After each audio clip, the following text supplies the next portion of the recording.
Olá, meus irmãos, um bom dia para todos, na graça e na misericórdia do Senhor nosso Deus. Que Deus vos abençoe abundantemente. Eu sou vosso irmão em Cristo, o presbítero Gregório, de Campo Grande, Mato Grosso do Sul. Nós estamos trazendo uma série de estudo falando sobre o juízo final. Eu quero dizer aos irmãos que eu não sou uma pessoa que possa dizer que tenha grande conhecimento acerca do juízo. Eu tenho as minhas limitações. Eu tenho pesquisado para trazer esse estudo aos irmãos. Eu vos disse que acredito que a igreja, a noiva de Cristo, não irá participar do juízo. Ou seja, ela estará lá. A igreja de Cristo estará no dia do julgamento diante do trono branco, mas não irá ser alvo deste julgamento. Então hoje eu quero responder essas interrogações. O que é o juízo final? Eu disse para vocês que eu iria repetir isso várias vezes. Bem, o juízo final, ele é o dia do julgamento de todas as pessoas. Isso vai ocorrer no fim dos tempos. A Bíblia nos informa que os mortos irão ressuscitar. E Deus irá julgar as ações de cada um. Quem for condenado irá para o inferno, mas o salvo por Jesus irá para os céus. Provavelmente no meu próximo áudio eu estarei falando sobre a segunda vinda de Jesus. Então, como será esse juízo final? A Bíblia tem algumas informações que nós possamos analisar. A Bíblia diz que o juízo final vai acontecer no fim dos tempos, ou seja, depois da segunda vinda de Jesus. O juízo final é o que chamamos de tribunal, onde Deus será o juiz e todas as pessoas que alguma vez existiram serão julgados. Todos aqueles que já morreram irão ressuscitar. Então todos ressuscitarão para esse julgamento. Aonde está isso? Livro de Daniel 12, verso 2 diz assim: multidões que dormem no pó, ou seja, que já morreram. Multidões que dormem no pó da terra acordarão, uns para a vida eterna e outro para a vergonha, para o desprezo eterno. Isso está em Daniel, capítulo 12, verso 2. Então, como será esse julgamento, ou como será esse juízo final? Isso ocorre da maneira como está. Os mortos irão ressuscitar. E aí haverá esse julgamento. Esse acontecimento está reservado para os tempos do fim. Antes de eu concluir todos os meus áudios, eu também estarei falando sobre o tempo do fim. Então, haverá um julgamento sobre tudo aquilo que o ser humano tem feito. As ações de cada pessoa será exposta e julgado com imparcialidade por Deus. Por esse motivo, eu defendo que se a igreja já está arrebatada, já foi arrebatada, significa que a igreja entrou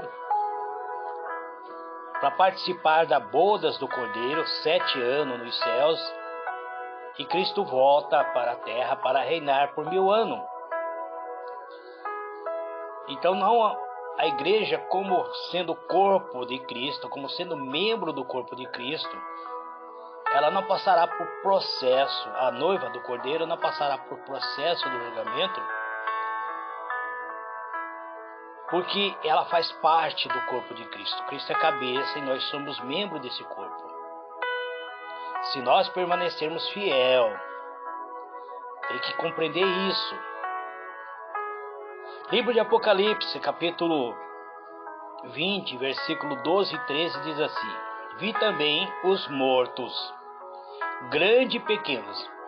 Veja bem, João está falando sobre os mortos, ele não está falando sobre a igreja remida, sobre aquele que foi arrebatado, que foi transladado no abrir e fechar de olho.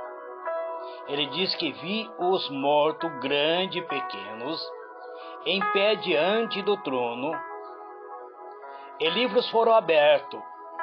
Outro livro foi aberto, o livro da vida. Os mortos foram julgados de acordo com o que tinha feito, segundo o que estava registrado nos livros. O mar entregou os mortos que nele havia, e a morte e o inferno ou o Hades entregaram os mortos que nele havia.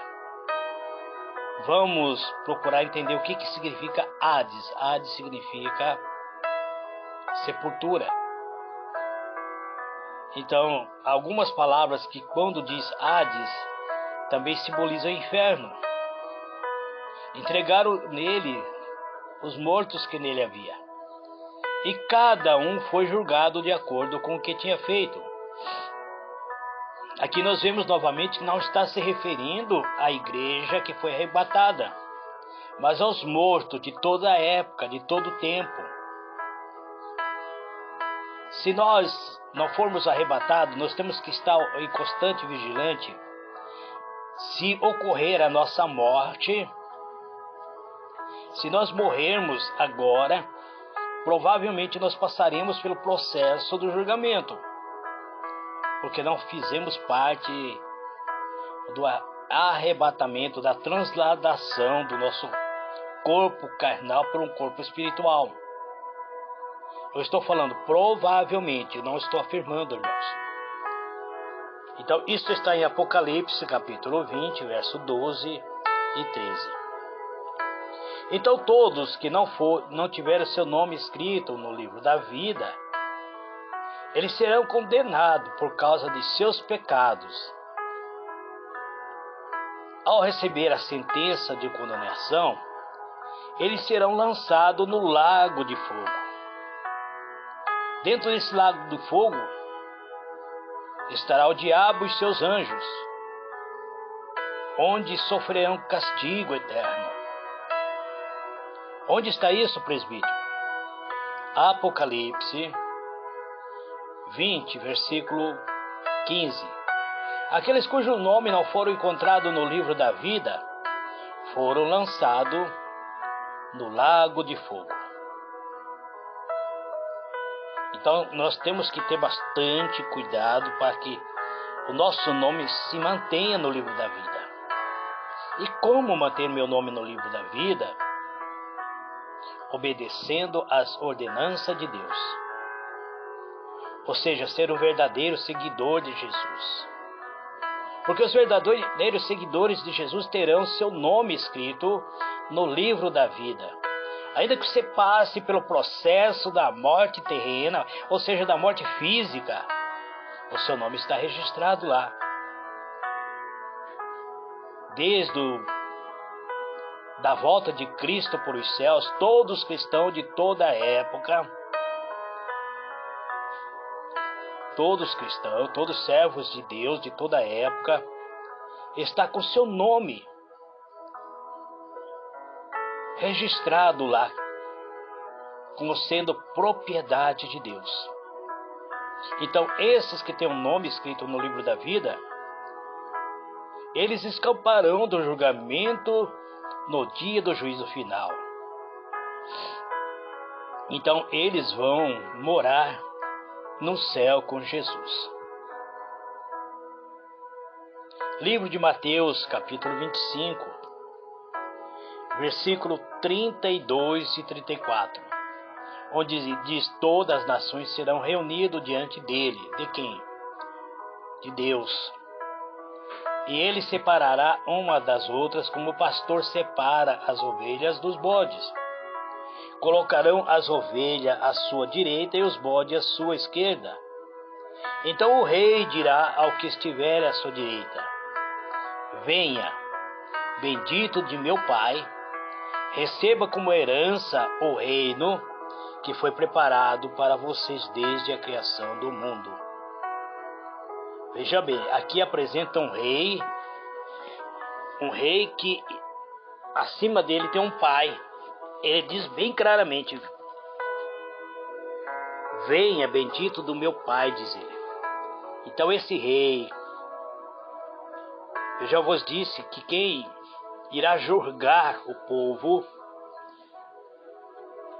receberá o julgamento de todo ser que for julgado será julgado por Deus, mas quem estará representando Deus como juiz neste julgamento é o próprio Filho de Deus, Jesus Cristo.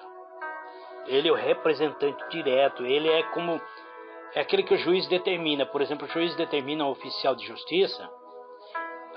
Quando o juiz dá uma carta para o oficial de justiça, o oficial de justiça se torna representante do juiz, e tudo que aquele oficial de justiça fizer, ele está fazendo obedecendo a ordenança do oficial do juiz. É como se fosse o próprio juiz. O juiz muitas vezes não saiu lá da sua sala, mas o oficial de justiça, ele chega para cumprir a ordem judicial. Ele está cumprindo em nome daquele juiz que deu a ordem judicial. E assim também é Jesus. Então o juízo final, algumas pessoas pensam: seria isso injusto, Deus julgar e condenar? Não, amados. O juízo final não é injusto. Uma pessoa pode ser muito boa, mas se cometer um crime, vai receber o castigo da mesma forma. Todo pecado merece castigo. Diante de Deus não existe pecado grande ou menor. Todos pecados e destituídos estão da glória de Deus. E para reconciliar com Deus é preciso estar na presença de Cristo, aceitar o sacrifício de Cristo. Porque Deus não se alegra em castigar, mas Deus é justo, Ele é perfeito. Ele não tolera o pecado. O castigo do pecado é ficar eternamente separado de Deus. Livro de Romanos, capítulo 3, versículo 23 diz: pois todos pecaram e estão destituídos da glória de Deus, ou estão fora da glória de Deus. Todos pecaram e estão fora da glória de Deus. Então Deus envia seu Filho para nos reconciliar com Ele. Quem rejeita a Jesus como seu Salvador não quer estar com Deus. Tudo tem que passar pelo processo da transformação do Filho para poder estar na presença do Pai. Tudo de bom vem de Deus, por isso uma eternidade sem Deus é um eterno sofrimento. Talvez você me interrogue: o que é o inferno? Algumas pessoas dizem: o inferno é aqui na terra. É a vida que estamos passando. Seria isso? Então ao encerrar todos os estudos falando sobre o juízo final, eu estarei mostrando o que é o inferno também. Eu estou indo com um passo bastante tranquilo, bem devagar. Não tenho pressa em encerrar esta mensagem sobre o juízo final. Algumas pessoas dizem, presbítero, você fala muito devagar. Mas eu procuro apresentar a vocês de uma maneira tranquila. Porque Deus nos deu uma forma de escapar do juízo final. Mas qual é essa forma? Receber o perdão na cruz de Jesus. Na cruz Jesus levou o nosso castigo. Agora, quem se arrepende de seus pecados e aceita o sacrifício de Jesus, pode ficar eternamente justo, ou seja, limpo dos seus pecados e permanecer junto de Deus. Então é preciso entrar pelo processo de aceitar o sacrifício feito pelo Filho de Deus na cruz do Calvário. Livro de João 3:17 até o versículo 19 está escrito assim: Pois Deus enviou o seu Filho ao mundo, não para condenar o mundo, mas para que esse fosse salvo por meio dele. Quem nele crê não é condenado, mas quem não crê já está condenado, por não crer no nome do Filho unigênito de Deus. E o julgamento, ou seja, o julgamento é este: a luz veio ao mundo, mas os homens amaram as trevas e não a luz, porque as suas obras eram más. Então, aqui está bem claro: quem crê que Jesus é o Filho de Deus, quem crê que Jesus pagou o preço pelo nosso pecado, quem crê que em Cristo estamos libertos, este será salvo. Mas aquele que não crê,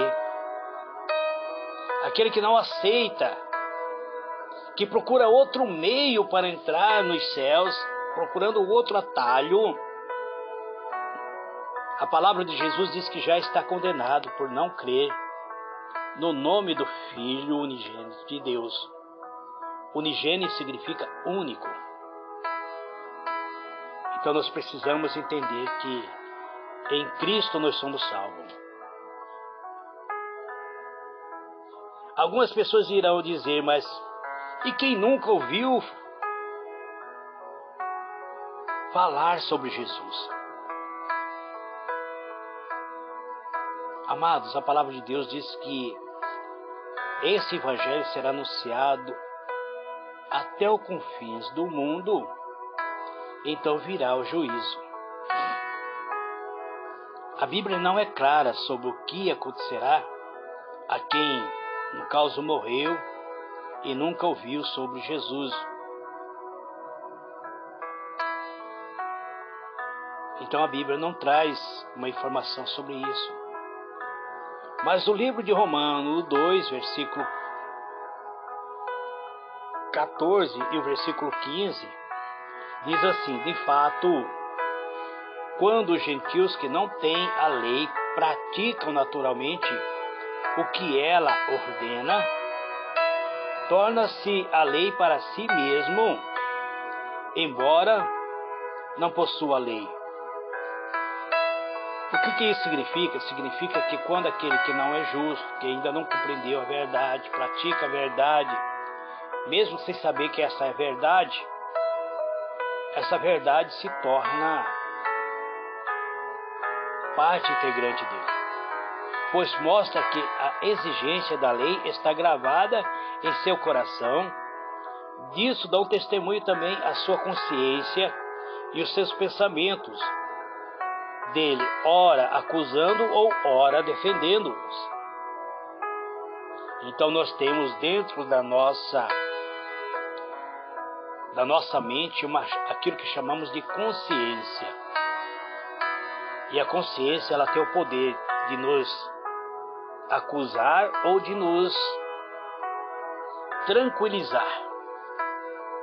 Então parece que livro de Romanos 2,14 parece sugerir que quem nunca teve a oportunidade de conhecer Jesus será julgado por sua consciência.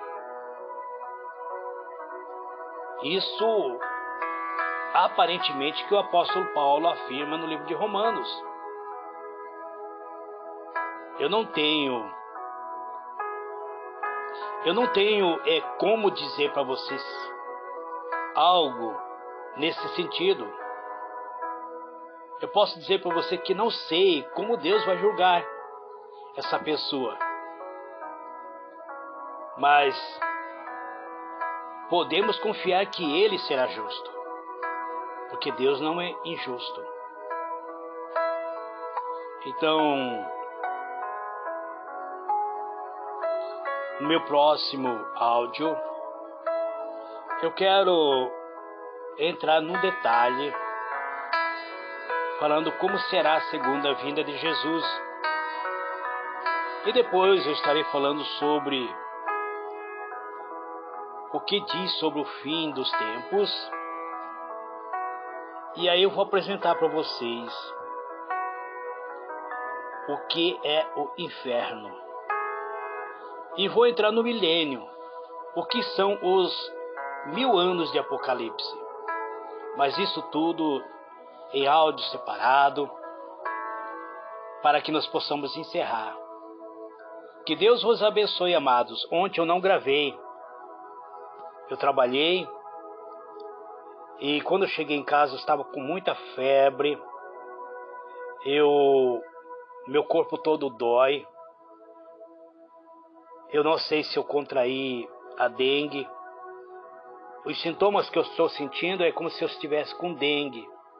As minhas juntas, meu ombro, minha garganta, todo o meu corpo está doendo. Mas eu não posso deixar de gravar a palavra de Deus. Mas ontem não foi possível. Então eu estou trazendo pela manhã. Que esta mensagem ela iria nos grupos à noite. Mas estou trazendo hoje pela manhã e voltarei à noite trazendo a continuação desta palavra. Que Deus vos abençoe. Pai Celestial, eu oro, Senhor, por cada irmão, por cada irmã que estará abrindo este áudio de ministração desse estudo. Não é uma pregação, é um estudo da Tua Palavra. E que esse estudo, Pai, possa